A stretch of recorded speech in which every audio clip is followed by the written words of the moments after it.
এ ভাই উমর, একটু শুনো, এই স্কেল বলে দিল তোমার জীবনের নেকি আমার চেয়ে হাজার হাজার গুণ বেশি হয়ে গেল। কারণ ইসলাম গ্রহণ করার আগে তোমার জীবনে গুনাহ বেশি, এটা তুমিও নিজে বলতেছো। তাহলে ইসলাম গ্রহণ করার পর তো আল্লাহ কয় জীবনের যত গুনাহ সব নেকি বানিয়ে দেয়। গুনাহ যদি তোমার বেশি হয়, নেকিও তো এখন বেশি হয়ে গেল। এজন্য আমি বলছি তোমার জীবনের নেকি বেশি। এই কথাটা বলা মাত্রই সিদ্দিক আকবর যখন কথাটা বললেন, ওমর চুপ হয়ে গেলেন। রে যুবক, কেনই বা চুপ হবে না? কারণ কোরআনের আয়াত সামনে চলে আসছে। আমার আপনার জিন্দেগির থিওরিও এটাই, আমার কথা ততক্ষণ চলবে যতক্ষণ কোরআন পাবো না, আমার যুক্তি ততক্ষণ চলবে যতক্ষণ হাদিস শুনবো না। যখনই আমি আমার আল্লাহর কথা শুনবো, যখনই আমি হাদিস শুনবো, তখনই আমার কথা বাতিল, আমার যুক্তি বাতিল, আমার পণ্ডিতি বাতিল, আমার যত পণ্ডিতি আছে সব ততক্ষণ যতক্ষণ কোরআন হাদিস পাবো না। যখনই কোরআন এবং হাদিস আমার সামনে আসবে, পণ্ডিতি বাতিল, আল্লাহর কথা ঠিক, নবীর কথাই ঠিক। তো আসতেনি ঠিকঠাক বলেন আপনারা, আরো জোরে আরো জোরে। নবীর মতামত আমার মতামত নয়, নবীর মতামত আমার মতামত নয়, এর নাম হলো উম্মত। ঠিক কিনা জোরে কও? আমার মতামত নয়, নবীর মতামত, এর নাম হলো উম্মত। যুক্তি আমার ততক্ষণ, পণ্ডিতি আমার ততক্ষণ যতক্ষণ নবীর কথা পাবো না। হয়তো ওমর চুপ হয়ে গেলেন। চুপ হওয়ার তো কথাই, কারণ কোরআনের আয়াত দিয়া ওমর দলিল, আবু বকর দলিল দিয়ে দিছেন। এজন্যই হযরত ওমর চুপ হয়ে গেলেন।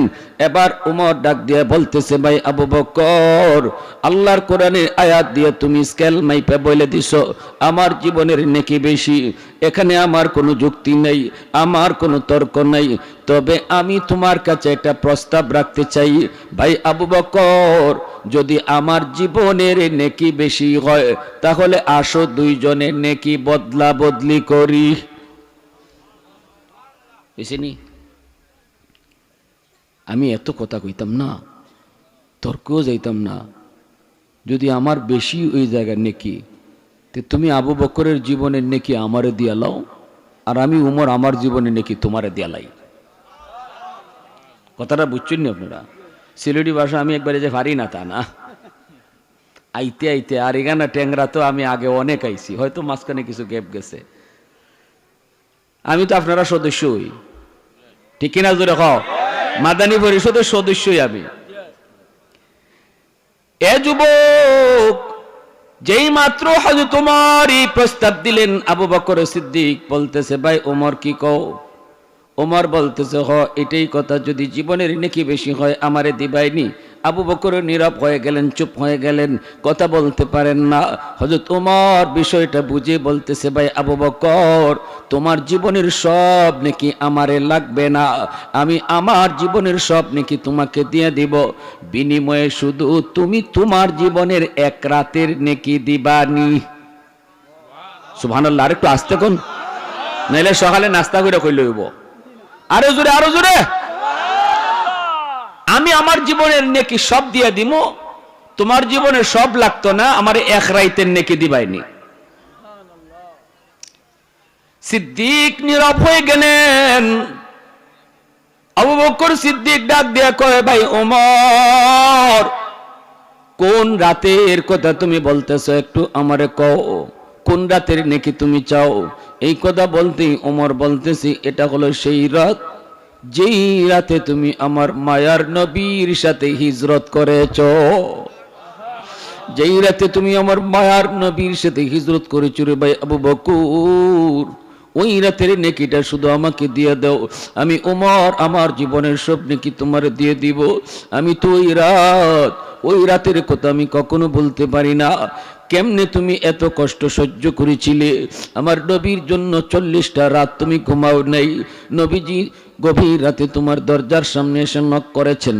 নবীজির ঘরের চতুর্দিকে দুশমন, নবীকে হত্যা করার জন্য তারা প্রস্তুতি নিয়ে এসেছে, দেশীয় অস্ত্র নিয়ে হাজির। নবীজির ঘরের চতুর্দিকে দুশমন। আল্লাহ তখনই ডাক দিয়া কয়, বন্ধু আজ রাতেই তুমি হিজরত করো, এখনই তুমি ঘর থেকে বের হও। নবী কয়, মালিক কেমনে বের হব? দরজার সামনে দুশমন, জানালার সামনে দুশমন, বেড়ার সামনে দুশমন, চতুর্দিকে অস্ত্র নিয়ে দাঁড়ানো, বের হব কেমন করে? আল্লাহ কয়, দোস্ত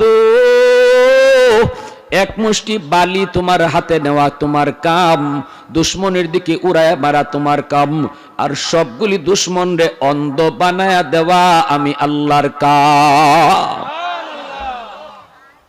নবী কয়, মালিক সামনের দুশ্মনরে যদি মারি, পিছের দুশ্মন তো বাচ্চা যায়, পিছেরটারে মারলে সামনেরটা বাসে, ডাইনেরটারে মারলে বামেরটা বাসে, বামেরটারে মারলে ডাইনেরটা বাসে, সবগুলারে কেমনে অন্ধ বানাইমু? আল্লাহ কই, এটা তোমার কাম না, তোমার কাম বালু মারা, অন্ধ বানায়া দেওয়া সবগুলারে আমি আল্লাহর কাম। নবীজি এইবার বালি হাতে নিবেন, এইবার নবী বলতেছে, আলী ও আলী, আমার চাদরের নিচে ঘুমাও। এরে আলী, আমার চাদরের নিচে ঘুমাও। দুশ্মনের অনেকগুলি আমানত আমার হাতে রাখা, আমি যদি আমানত নিয়ে চলে যাই, দুশ্মন আমার বিরুদ্ধে মন্দ বলবে, বলবে মোহাম্মদ আমানত নিয়ে ভাগছে। না না, আমানত নিয়ে যাওয়া যায় না। তুমি আলী আমার চাদরের নিচে ঘুমাও, আমি তোমাকে ওদের আমানত গুলা বুঝাই দিয়া যাইতেছি। রে আলী, ওরা আমার হাতে অনেক গুরুত্বপূর্ণ দামি দামি জিনিস আমানত রাখছে, আমারে যারা মারতে আইছে এরাই আমার কাছে আমানত রাখছে।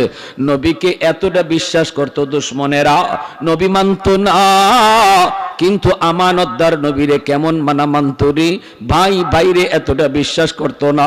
আমার আপনার নবীরে যতটা বিশ্বাস করত, সন্তান বাপরে তো বিশ্বাস করত না, আমার নবীরে যতটা বিশ্বাস করত। এজন্য কোনো দামি জিনিস বাপের কাছেও ছেলে রাখতো না, নিজের কাছেও রাখতো না, বরং ওই জিনিসটা মুহাম্মদুর রাসূলুল্লাহর কাছে আমানত রাখতো। স্বামী স্ত্রীকে এত বিশ্বাস করত না, স্ত্রী স্বামীর এত বিশ্বাস করত না, ওই দামি জিনিসটা আমার আপনার নবীর কাছে আমানত রাখতো।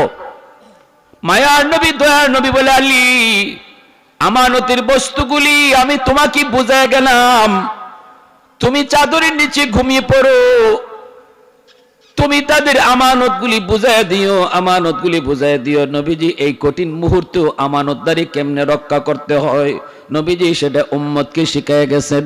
এরে যুবক, আজকে মসজিদের মুতাওয়াল্লি, তুমি মুতাওয়াল্লির পোস্টটা তোমার কাছে আমানত, তুমি ক্যাশিয়ারের পোস্টটা তোমার কাছে আমানত, তুমি মেম্বার ওয়ার্ডটা তোমার কাছে আমানত, চেয়ারম্যান ইউনিয়নটা তোমার কাছে আমানত। জনগণের জন্য কিছু কিছু জিনিস আসে সরকারের পক্ষ থেকে, মাঝে মাঝে এরকম ভাবে চাউল আসে, ডাউল আসে, এরকম ভাবে টিন আসে, গম আসে, এই বিষয়গুলি তোমার কাছে আমানত। রাসূল বলেন, লা ঈমান লিমাল্লা আমানাতাল্লা, লা ঈমান লিমাল্লা আমানাতাল্লা, লা ঈমান লিমাল্লা আমানাতাল্লা। নবীজি কই, আমানতদারি যার নাই তার ঈমান নাই, আমানতদারি যার নাই তার ঈমান নাই, আমানতদারি যার নাই ঈমান নাই। ইজা দুইয়াতিল আমানাতু ফান্তাজিরিস সাআ, আমানতে খিয়ানত যখন বেশি বেশি হইব তখন তোমরা কিয়ামতের অপেক্ষা কইরো, কিয়ামতের অপেক্ষা কইরো। আল্লাহ নবী বুঝায় গেলেন উম্মতের দল, আমানতে খিয়ানত করলে মরণের সময় ঈমান সাথে যাইতো না, ঈমান সাথে যাইতো না। এজন্য আমানতদারি বহুত বড় একটা ইবাদত, আমানতে খিয়ানত করা বহুত বড় কবিরা গুনাহ।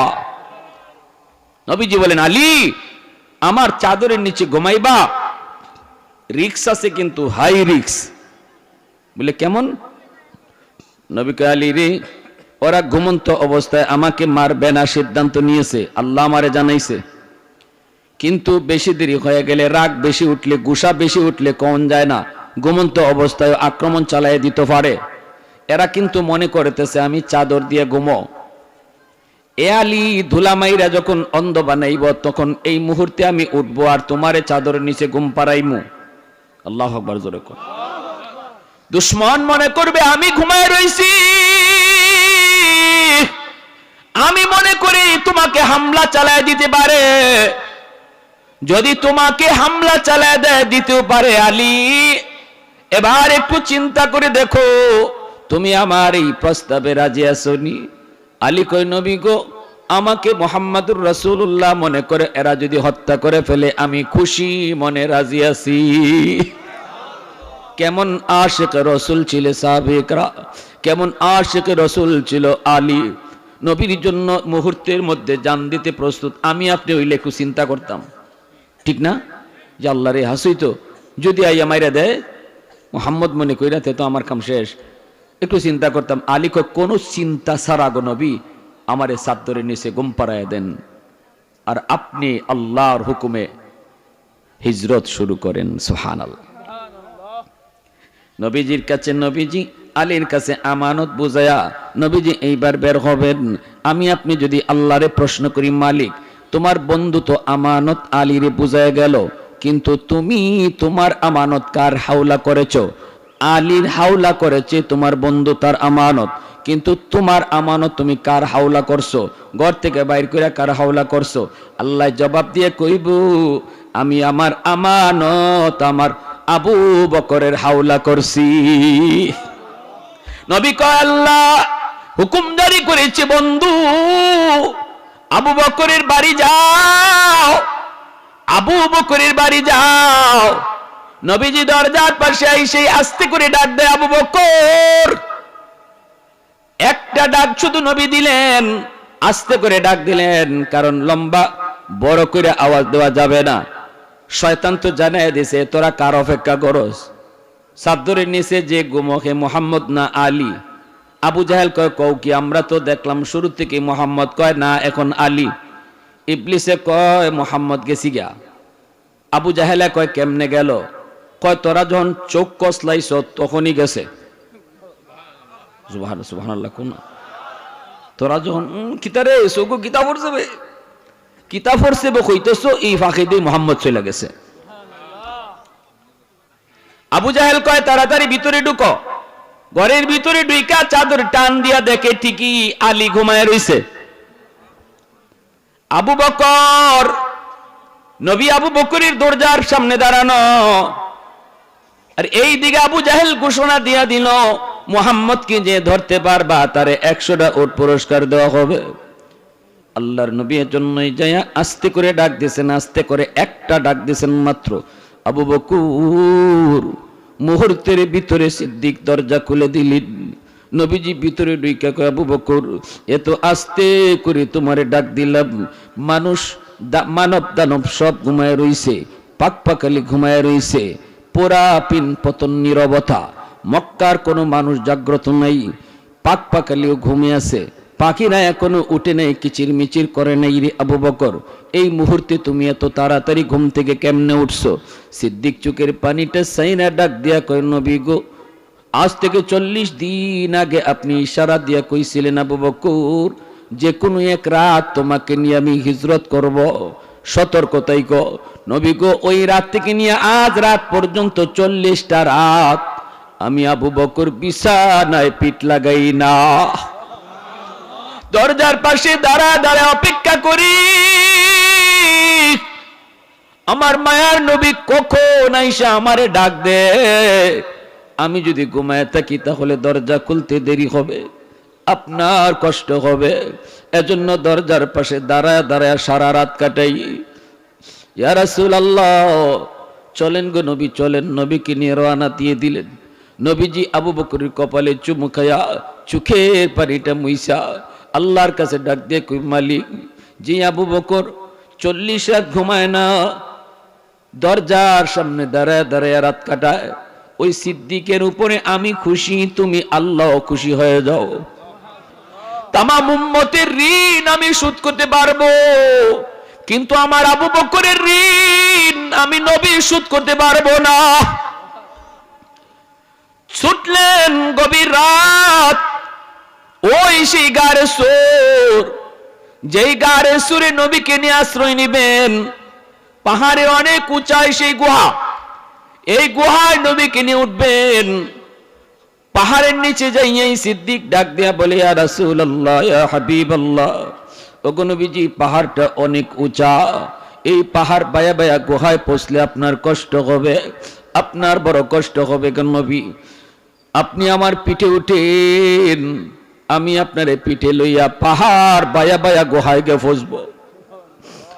নবীকে আবু বকর নিজের পিঠে তুললেন, নিজের পিঠে উঠাইলেন। আল্লাহর নবী যখন যার পিঠে উঠছে সেই সবার আগে চলে গেছে। বুরাকের পিঠে উঠছেন নবী, বুরাক সবার আগে চলে গেছে। আবু বকরের পিঠে উঠছেন নবী, আবু বকর উম্মতের মাঝে সবার আগে চলে গেছে। আল্লাহু আকবার জোরে করুন। পাহাড়টা বায়া বায়া সিদ্দিক নবীকে পিঠে লইয়া উঠা শুরু করলেন।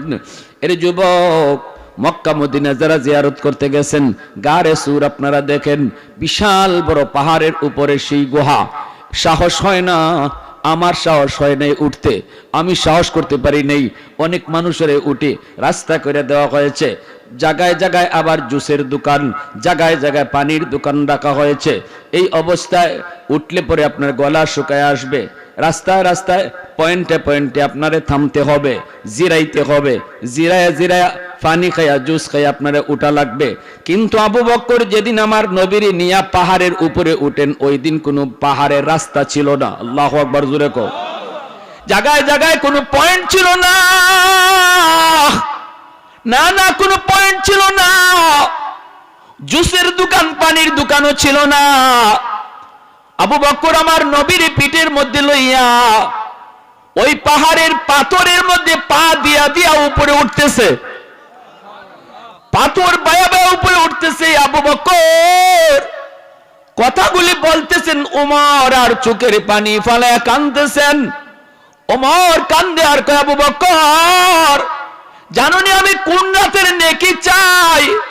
ওই রাতের নেকি চাই যেই রাতে আমার নবীর পিঠে লইয়া তুমি পাহাড় বায়া বায়া উঠছো। জানোনি আমি কোন রাতের নেকি চাই? যেই রাতের অপেক্ষায় তুমি 40 রাত ঘুমাও নাই। ওই গুহার কিনারায় যাইয়া তুমি নবীকে নিয়ে দাঁড়াইছো আর নবীকে বলছো, ইয়া রাসূলুল্লাহ আপনি গুহায় আগে ঢুকবেন না গো নবী, গুহাটা আগে নিরাপদ আছে কিনা আমি একটু দেখি। আমি যে দেখি গুহাটা নিরাপদ আছে কিনা। হিংস্র কোনো জীব জানোয়ার যদি থাকে আপনার ক্ষতি হয়ে যেতে পারে, আপনার যদি ক্ষতি হয় উম্মত হালাক হয়ে যাবে।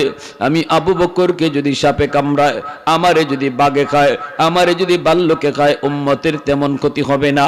আপনি এখানে দাঁড়ান, আমি যে দেখি গুহাটা নিরাপদ কিনা। নবীরে গুহার মুখে দাঁড় করায়া, ও ভাই আবু বকর তুমি গুহার ভিতরে যায় ঢুকছো, ঢুইকা সবগুলি গর্তের মুখ পাগড়ির সিরা সিরা পাগড়ির কাপড় দিয়ে গুহার গর্তের মুখগুলা তুমি বন্ধ করেছো। যদি কোনো গর্ত থেকে সাপ বের হয় নবীর জন্য ক্ষতি করতে না পারে, সবগুলা গর্তের মুখ তুমি পাগড়ি সিরে সিরে তুমি বন্ধ করেছো।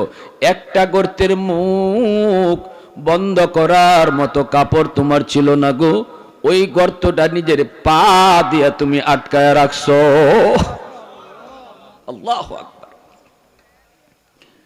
এরপরে আমার নবীরে ডাক দিছো, ইয়া রাসূলুল্লাহ আপনি ভিতরে ঢুকেন। নবীর ভিতরে তুমি ঢুকাইছো, ঢুকাইয়াই আল্লাহর নবীরে তুমি বলতেছো, ইয়া রাসূলুল্লাহ অনেক কষ্ট হয়েছে গো নবী, আপনার একটু বিশ্রাম নেন, আমার উরাতে আপনি ঘুমান, উরাতে ঘুমান। ও ভাই আবু বকর বিশ্রাম নেওয়ার প্রয়োজন ছিল তোমার বেশি, ঘুমানোর দরকার ছিল তোমার বেশি, কারণ 40টা রাত তুমি ঘুমাও নাই গো। কিন্তু নিজে না ঘুমাইয়া, নিজে বিশ্রাম না নিয়া দু জাহানের বাদশারে নিজের উরাতে তুমি ঘুম পাড়াইয়া দিছো। কে তোমার উরাতে ঘুমায়? দু জাহানের বাদশা তোমার উরাতে ঘুমায়। আল্লাহু আকবার জোরে কও। কে তোমার উরাতে ঘুমায়? দু জাহানের বাদশা তোমার উরাতে ঘুমায়। আমার মায়ার নুরানি চেহারা তুমি নয়ন জোড়ায় জোড়ায় তুমি দেখতেছো দেখতেছো। এই অবস্থায় এত কাছে থেকে নবীর জীবনে আমি উমর দেখি নাই, এত লম্বা সময় নবীর চেহারার দিকে নজর করার সুযোগ হয় নাই। নিজের উরাতে নবীর ঘুম পাড়ায়া ওই চেহারার দিকে তুমি নয়ন জোড়ায় তাকাইতেছো। যেই চেহারাটা আল্লাহ দুনিয়াতে শুধু এক পিস বানাইছে। তো আওয়াজ দিয়ে কও না মিয়া, আরো জোরে কও না সুবহানাল্লাহ, আরো জোরে সুবহানাল্লাহ। यासीन से मौला ने कभी उनको पुकारा, यासीन से मौला ने कभी उनको पुकारा, हामीम को भी और कभी तासीन इशारा। ये रमज़ है कुछ आशिक़ माशूक़ के माबैन, समझा है जिन्हें खल्क़ों में अक्सर वर कौनैन, समझा है जिन्हें खल्क़ों में अक्सर वर कौनैन। मुसलमानेर आवाज़े कोन अल्लाहु আকবার। ভাই আবু বকর, আমার নবীর নিজের উরাতে ঘুম পাড়ায়া তুমি নবীর নুরানি চেহারা তুমি দেখতেছো, মায়ার নজরে তুমি দেখতেছো। ইন দি মিন টাইম ওই যে গর্ত, যে গর্তের মধ্যে পা দিয়া তুমি আটকায়া রাখছো, এই কথা ভেবে সাপ যদি থাকে আমি আবু বকরের পায়ে কামড় দিক, অসুবিধা নেই, আমি সহ্য করব, কিন্তু এই সাপ যেন বের হয়ে আমার নবীর কোনো ক্ষতি করতে না পারে। ঘটনাক্রমে এই গর্তের ভিতরেই ছিল বিষাক্ত সাপ। এই সাপে দিল তোমার পায়ে কামড়। বিষাক্ত সাপের বিষের যন্ত্রণা দাঁতে দাঁতে কিরমিরি খায়া হজম করেছো। আমরা একটু ব্যথা পাইলে আহ বলি উহ বলি, কিন্তু বিষাক্ত সাপের কামড় খাওয়ার পরেও তুমি মুখ দিয়ে আহ ও শব্দ বের করলা না, কোনো আওয়াজ বের করলা না। কারণ একটাই, আমার কুলে দু জাহানের বাদশাহ ঘুমাইতেছে গো, আমি যদি আহ উহ করি আমার নবীর ঘুম ভেঙে যেতে পারে। বিষাক্ত সাপের বিষের যন্ত্রণা সেই বুঝে, যারে সাপে কামড় দিছে আর কেউ বুঝবে না। আবু বকর সিদ্দিক বডি নড়াচড়া করেন না, একটুও নড়াচড়া করেন না। আমরা তো ব্যথা পাইলে বডি নাড়াই, মাথা নাড়াই, হই হুল্লা করি, হাত পা নাড়াই। সিদ্দিক এত বড় যন্ত্রণা তিনি সহ্য করতেছে, দাঁতে দাঁতে কামড় খায়া, বডি নড়াচড়া করেন না। কারণ নড়াচড়া করলেও আমার মায়ার নবীর ঘুম ভেঙে যাবে, এজন্য বডি নড়াচড়া করেন না। হযরত তোমার কথাগুলি বলতেছে আর চোখ দিয়ে দর দর করে পানি পড়ে। এত শক্ত দিলের ওমর, এত শক্ত দিলের ওমর কথাগুলি কয় আর চোখ থেকে দর দর করে পানি ফেলায়া কান্দে। फारूक तेरा नाम से इस्लाम रहेगा, फारूक तेरा नाम से इस्लाम रहेगा, दुनिया की अदालत में तेरा नाम रहेगा, दुनिया की अदालत में तेरा नाम रहेगा। सिद्दीक तेरा नाम से इस्लाम रहेगा, दुनिया की सदाकत में तेरा नाम रहेगा, दुनिया की सदाकत में तेरा नाम रहेगा। ए भाई আবু বকর, বিষাক্ত সাপের বিষের যন্ত্রণা তুমি হজম করেছো, নবীর যেন ঘুম না ভাঙ্গে। এই অবস্থায় তোমার এক ফোঁটা চোখের পানি আমার মায়ার নবীর গাল মোবারকে পড়ে গেল। যেই মাত্র নবীর গাল মোবারকে তোমার চোখের পানি পড়ছে, নবীজির ঘুম ভেঙে গেছে। নবীজি ঘুম থেকে উঠেই কয়, আবু বকর কান্দো কেন, কি হয়েছে, চেহারা কালো হয়ে গেল কেন? সিদ্দিক তখন কান্দে আর কয়, নবী গো, আমার পায়ে সাপে কামড় মারছে গো নবী, বিষাক্ত সাপের কামড়। আল্লাহর নবী কয়, আবু বকর কেন আমারে ডাক দিলায় না? সিদ্দিক বলে, ইয়া রাসূলুল্লাহ, আমি বডিটা পর্যন্ত নাড়াই নেই, কারণ আপনার ঘুম ভাঙবে। রহমতের নবী চোখের পানিটা মুইছে, কয় আল্লাহ, আমি উম্মতের ঋণ শোধ করতে পারবো, আমার আবু বকরের ঋণ আমি শোধ করতে পারবো না। মায়া নবী কয়, আল্লাহ, আমার দোস্ত আবু বকর সাপের কামড় খাইছে নিজের অপরাধে না, তোমার বন্ধুর কারণে। অতএব আমি এখন সাপের বিষ পানি করতে চাই, লবের মধ্যে অ্যান্টিবায়োটিক তুমি দিবা। আল্লাহু আকবার জোরে কও। আল্লাহ নবী তিনি লবের মধ্যে একটু লব আঙ্গুলের মধ্যে নিয়া ওই কাটা জায়গার মধ্যে নবী লাগায় দিছেন। আল্লাহ নবীর লবটারে হাই অ্যান্টিবায়োটিক বানায় দিছে। আল্লাহু আকবার জোরে কও। আমার নবীর লবটারে আল্লাহ হাই অ্যান্টিবায়োটিক বানায় দিছে, লাগানো মাত্রই আল্লাহ পাক বিষাক্ত সাপের বিষকে পানি বানায় দিছে। এইবার নবীজি ডাক দিছে, সাপ, এ সাপ তুই গর্ত থেকে বের হ। আল্লাহর হুকুমে সাপ বের হয়ে আসলো। নবীজি ডাক দেয়া কয়, তুই আমার আবু বকরকে কেন কামড় দিছ ক। বলা মাত্রই সাপে আল্লাহর কাছে জবান চায়, জবান, আল্লাহর কাছে জবান চায়, সাথে সাথে আল্লাহ সাপের জবান খুইলা দিল।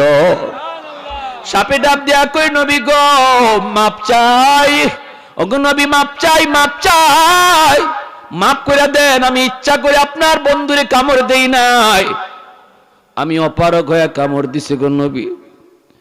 ওগো নবীজি এই গুহায় আমি আজকে অনেক দিন যাবত থাকতেছি শুধু এক নজর আপনাকে দেখার জন্য। আমার থাকার জায়গা গুহা ছিল না, আমার থাকার জায়গা ছিল ওই যে খেজুর বাগান। আমি ওই খেজুর বাগানে থাকতাম।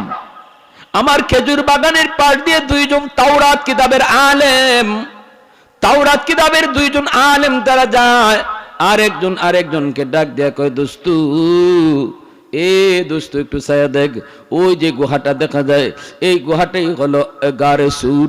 এই গুহার মধ্যে আখেরি নবী হিজরতের রাতে অবস্থান করবেন। এই গুহার কথাটাই আল্লাহ তাওরাত কিতাবে কইছে। ওগো নবীজি, আমি ওই দুইজন আলেমের কথা কানে শুনে ফেলেছিলাম। তখনই আমি নিয়ত করেছি আমি আর এই জায়গায় থাকবো না। আমার নবীরে দেখার জন্য সুযোগ যায় গুহায় আশ্রয় নিব। আল্লাহু আকবার। রহমতের নবী, মায়ার নবী, দয়ার নবীর এক নজর দেখার সুযোগ আমার যায়। আমি যদি গুহায় অবস্থান করি, সেদিন থেকে আমি আমার ঠিকানা বদলায় ফেলছি, আমি গুহায় চলে এসেছি। ওগো নবীজি, আজকে অনেক দিন যাবত, বছরের পর বছর আমি গুহায় থাকতেছি শুধু আপনারে এক নজর দেখার জন্য। বেশি দূরেও আমি খাইতে যাই না, কাছে দাঁড়ে যা পাই তা খাইয়া চইলা আসি, কখন জানি আপনি আবার চইলা যান। ওগো নবীজি, এত কষ্ট করে গুহায় আশ্রয় নিয়েছি, এক নজর আপনারে দেখবো। দীর্ঘদিনের মনের আশা আজ আমার পূরণ হতে চলেছে, কিন্তু আপনার দোস্ত আবু বকরের কারণে